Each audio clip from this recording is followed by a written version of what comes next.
Good evening, ladies and gentlemen. It's a pleasure to be with you tonight.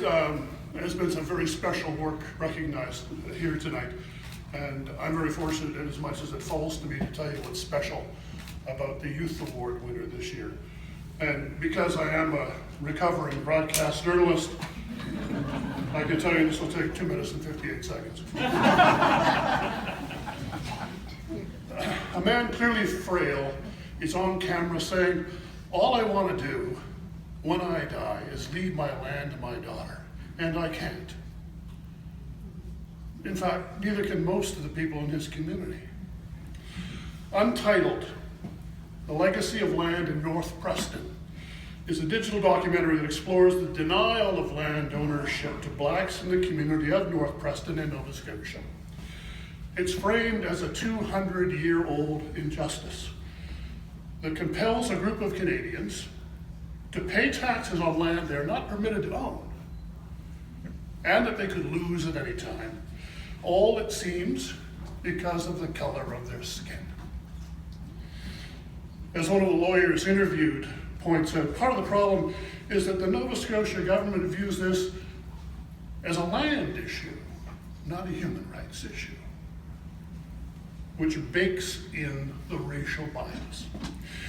The injury is made worse by the fact that provincial government not only confirms, admits the problem, it once funded a legal remedy, but when the money ran out, it let the legal remedy run out. And to this day appears disinclined to take comprehensive action to revise it, despite a scolding from no less than the United Nations in 2016. Untitled. It's a powerful and it's an important work that shames the Nova Scotia government for perpetrating a historical wrong against a vulnerable segment of its population. Initially, the province didn't even have the guts to put someone forward for an on-camera interview. They said it's too early in the process. A process that began 200 years ago. One wonders what passes for urgency in the Nova Scotia government. 6 months after the documentary was finished, 2 ministers of the Crown did emerge on camera to say a little more than, "It's complicated." It should be a source of sorrow for viewers to realize that while Canada is presently grappling with reconciliation and the racism of its former Aboriginal policies, this toxic example of discrimination festers in Nova Scotia. Untitled is exactly the kind of student project Amnesty International looks for. It's empathetic, journalistically sound, it's hard-headed, and it's relentless. Oh my God, it's relentless, and I'm going to get them to tell you why. It's the equal to of anything I've seen ever produced by journalists with years more experience. It's a rare and remarkable thing that the school devoted so much time, so much talent of its journalists, teachers, and its students to this single venture, months and months and months. But human rights issues, violations, are not the stuff of distant places, as we've heard once here already tonight. They can be in our own backyard, they need to be exposed, and as a consequence of the NSCC documentary, the provincial government of Nova Scotia was moved to take the first of what may lead to other steps to address this historic indignity. It makes clear the government has the power to make this go away. There is plenty another story to be told that accounts for why so far it has not. On behalf of all our classmates at the Nova Scotia Community College, we are thrilled and honored to receive this award from Amnesty International Canada. The investigative project being recognized here tonight is something we worked on for many months, but the story truly began more than 250 years ago. That's when 3,000 Black Loyalists came to Nova Scotia after being promised freedom and land by the Crown for their support during the American Revolutionary War. The Black Loyalists were given something called tickets of location to infertile and rocky plots of land. The tickets gave them access to the land, but not ownership of it. Unlike white loyalists, black loyalists and other black settlers who came later were never given legal land title. Without land title, they couldn't sell or pass down their land to their children. And shockingly, this is still the case today for more than a third of people living in North Preston, just outside of Halifax, and several other historic black communities across Nova Scotia.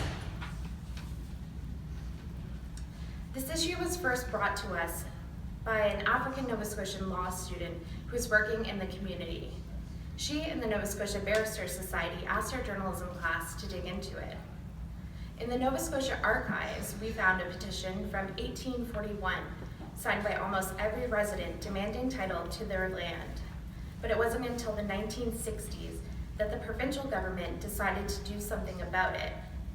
A Land Title Clarification Act was created, and for a very brief time, the province paid for lawyers and surveyors to help residents through the complicated process of gaining title. That money dried up decades ago. Today it can cost more than $15,000 to put in a land title claim, something that's out of reach for many people.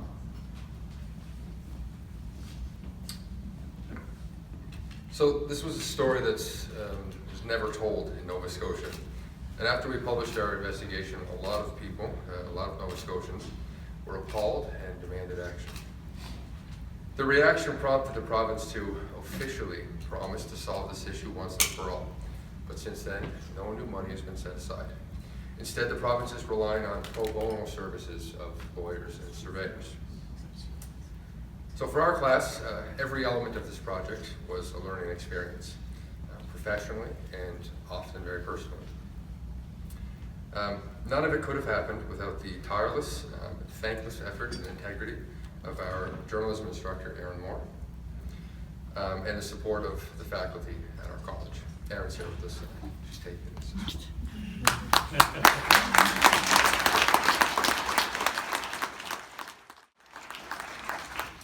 This project showed two classes of journalism students that student journalists can most certainly tell stories that matter, that are quite profound. And it's kept us connected to the more positive elements of humanity. We think that the most powerful part of this project is hearing from the real people that are affected by another historic injustice based around land ownership. And they face it every day. Gaining their trust took quite a bit of time due to years of negative and stereotypical representation by the community, of their community by the media. So we were humbled that they let us in and shared their stories with us. This award is obviously dedicated to them and their courage. We're hopeful that this recognition will shed more light on another important issue like this, and that one day people of North Preston will be given what's rightfully theirs. Thank you again to Amnesty for this huge honor. There's a lot of students, most students have never received an award like this, so it's quite profound to be among all of you exceptional, responsible humans.